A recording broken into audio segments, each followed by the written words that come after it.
everybody, this is Lee with Creative Two-Time Mom, and today I'm going to be sharing with you some of my homeschool essentials. So welcome back to my channel. My name is Lee and this is Creative Two-Time Mom. This channel is all about homeschooling, parenthood, and thriving in the day-to-day. I can't believe it's already August, and in just a couple weeks we are going to be starting a new homeschool year. So in today's video I'm going to be joining a collaboration about homeschool essentials. This video is being hosted by Ingrid at Mommy and Mia Homeschool Chronicles. I'm going to link her channel down below as well as the playlist so you can check out everybody's videos. She has a set of 10 questions for us to answer today, and I found that they were actually really challenging and made me think about the new homeschool year. Something that my brain is not quite ready for. I'm still in summer mode. I haven't made it to homeschool mode just yet. But school is right around the corner, and it's time for me to start thinking about what our next year is going to look like. So I'm going to be answering these 10 questions for you today. Question number 1, top 3 favorite mom things. And I took this question a little bit of a different direction, and I tried to think of what are the top 3 things that I think you need to survive as a homeschool mom. These are a little bit general, but I'm hoping that you'll be able to take them and adapt them to yourself. And the first thing would be a really great devotional and some time to have some quiet time. You guys know that I love My Utmost for His Highest by Oswald Chambers, but I'm also reviewing a book right now called Truth Unchanging by Becky Thompson, and I'm loving that one as well. To be able to have something quick and easy like this in the morning to focus my mind and get me ready for the day. I'd like to have quiet time later on, but something quick in the mornings so that I am prepared for what is coming at me, I think is so important. So having a good devotional to start your day off with is a mom essential for me. Another mom essential for me would be to have a hobby. Have a hobby outside of your homeschool because I don't know about you, I can so easily get wrapped up in making this the perfect lesson, making this the perfect environment, choosing the perfect curriculum. Sometimes I just have to force myself to get out. So I think it's important to probably actually have 2 hobbies. Have one that's quick and easy that you can grab at any time. For myself, that would be having a book. Having a fiction book or a learning book or something that I can just read. It's something I can grab quickly, take to the pool, take to sports, whatever. And the other thing would be having some sort of hobby that maybe takes a little bit more time. I like to scrapbook. Maybe you like to sew. Maybe you like to bake. So having 2 hobbies, something that's quick and easy and something that you can really immerse yourself in, I think is so important. And making sure that those are outside of homeschool related topics. The third top thing that I think you need as a homeschool mom, and that is other homeschool moms. I think it's so important to have moms that are going to encourage you, whether they are friends of friends, if they are somebody that's local, or having an online friend like this. I have one of my college roommates actually lives clear on the other side of the country, but she homeschools her 3 kids, and she is a huge encouragement to me. We understand each other in a way that I don't always connect with other people. So I think it's really important to have those homeschool moms. They understand how rough your days can be as you're balancing teaching and mommying at the same time. Top 3 must-haves no matter what. And I am pretty minimalist. I don't think that you have to have any set curriculum. You don't have to have a schoolroom. So I actually came up with only 2 because I think that you can homeschool and homeschool well very, very minimally. Everything else is just extra. The first thing would be, as every homeschool mom says, your library card. Access to your library, even if you live an hour away from town, which can happen where I live. You need to get in once a week, pick up good books. I'm dropping stuff. Pick up good books, utilize your librarians, utilize the programs there. I'm going to link below a video that I also published a couple weeks ago about using library lists and how I use that to organize our reading and to organize the things that we put on hold. Libraries are essential, I think. I'm pretty minimalist in my homeschool, but that is definitely an essential for me. The second thing would be the thing that I just dropped on the floor. and that is having a student planner. This is my daughter's from last year. Last year she was in 5th grade, and it was the first time we really utilized these, mostly because I had an 8th grader and I wanted to start preparing him for high school. We went out and got student planners. These are very cheap. They certainly do the job. We picked these up at the 99-cent store, so keep an eye out. The Dollar Tree is awesome as well. Going into high school, I might invest a little bit more, but for junior high, upper elementary, maybe even high school, I found that this more than did the job and helped build in some independence, helped build in taking the weight off mom a little bit. I didn't think this would ever become an essential for me, but it quickly has, and it has kind of taken a weight off my shoulders and also helped my kids mature and take responsibility for their own learning. 3 things that you are adding into your homeschool this year. Again, I'm only adding 2. I'm already pretty type A, and so I'm gonna limit myself to 2 this year. We're gonna work on a language this year. It's not anything I've ever done, but like I said, I have one going into high school, and so he's going to be working on a language, and he's chosen to work on a language that I don't know. He wants to learn French. So I was challenging myself to start doing a little bit of learning, and I thought, well, if I'm doing this and he's going to be doing this, why don't we pull in the younger 2, of course with a different expectation because of their age and their ability, but we're going to start working in some French into our school this year. I've picked up some flashcards from the Dollar Spot at Target. Love the Dollar Spot. I have a couple of workbooks that I also got from there, and we're going to be using, for my younger 2 and for myself, we're going to start working on Duolingo, which is a free online program. I've already been checking it out this summer and kind of trying to give myself a little bit of a head start, and I'm loving it. So we're just going to slowly start working that into our week, see where that takes us. Try not to overload the kids, of course, but I'm excited to start on a different language. The second thing that we are going to be adding into our homeschool year, and that is focusing a little bit more on nature journaling.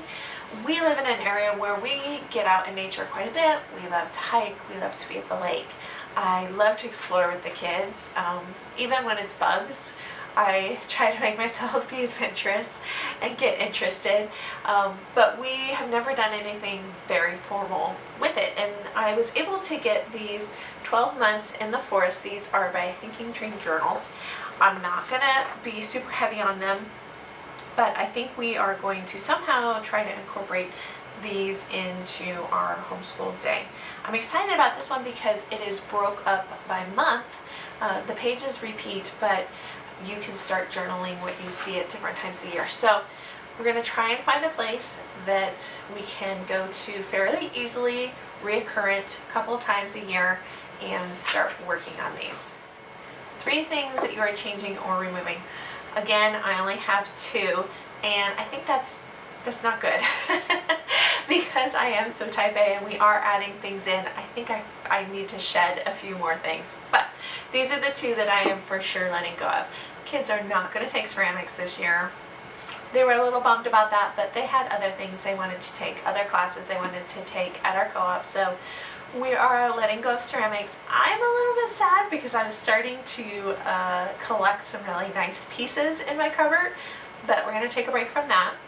The second thing is I have one student who is going to be trying public school this year, and it's really exciting. I'm excited for this kiddo of mine. I'm excited to see where this journey goes. I think it's good timing, but I'm a little sad for me. We're going to see what happens.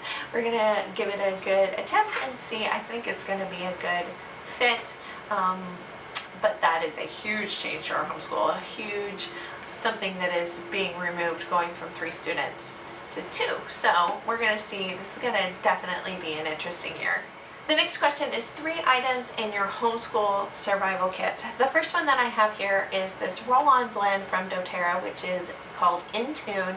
It is a focus and concentration blend. We've been using this for about a year and a half, and I have noticed a huge difference, particularly with my boys and their ability to concentrate on concepts, retain information, that sort of thing. So we use this first thing in the morning at the backs of their ears.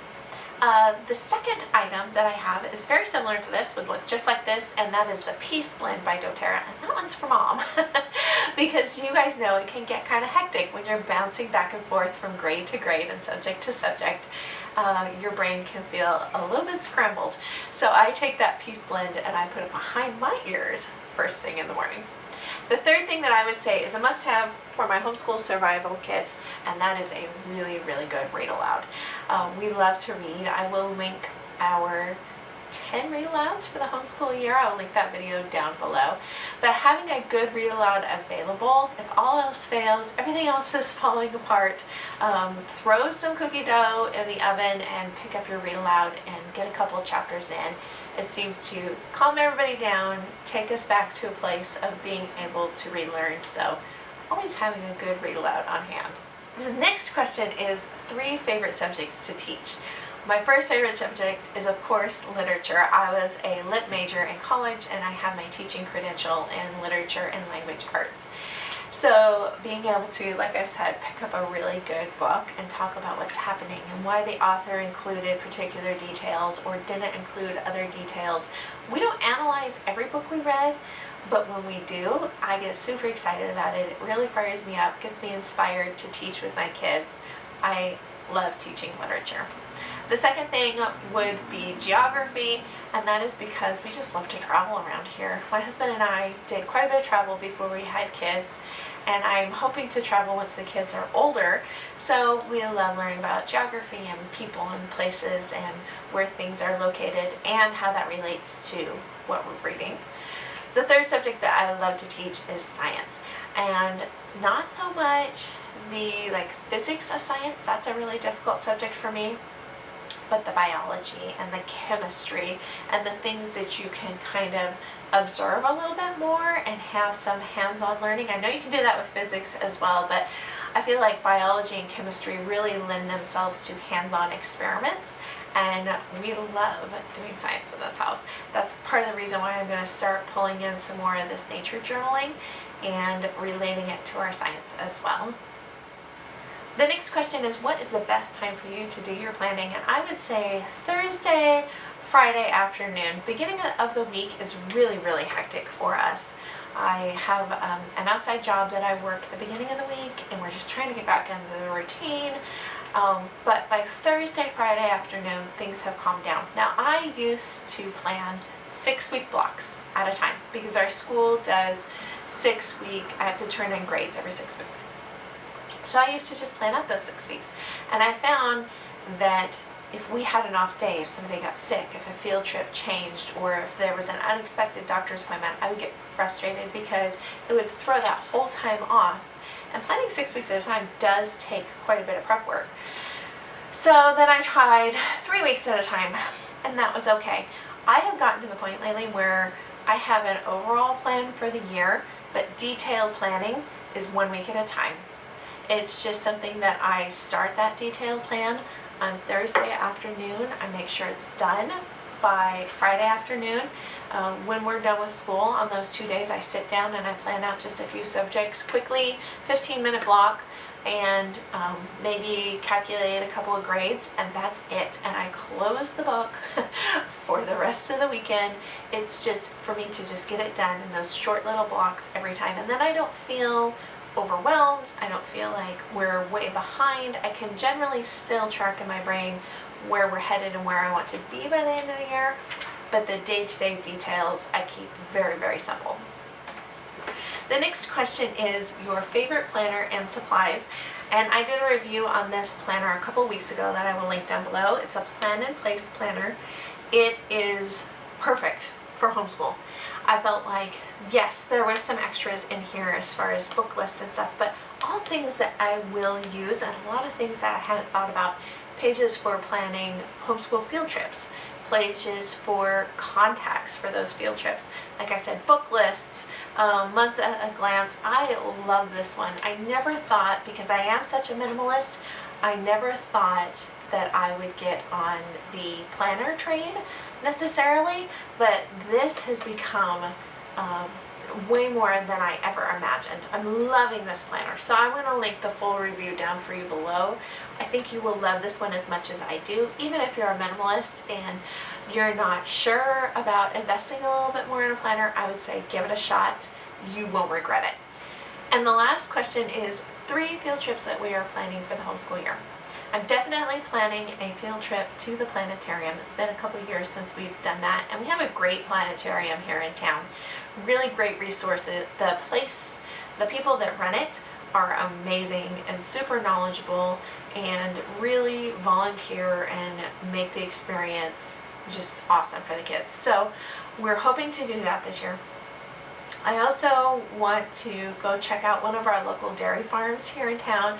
My kids are getting older. It's kind of one of those last opportunities that we have to do something like this, and they're always really willing and able to help organize field trips, and so that's one of the things that I want to do with the kids this year.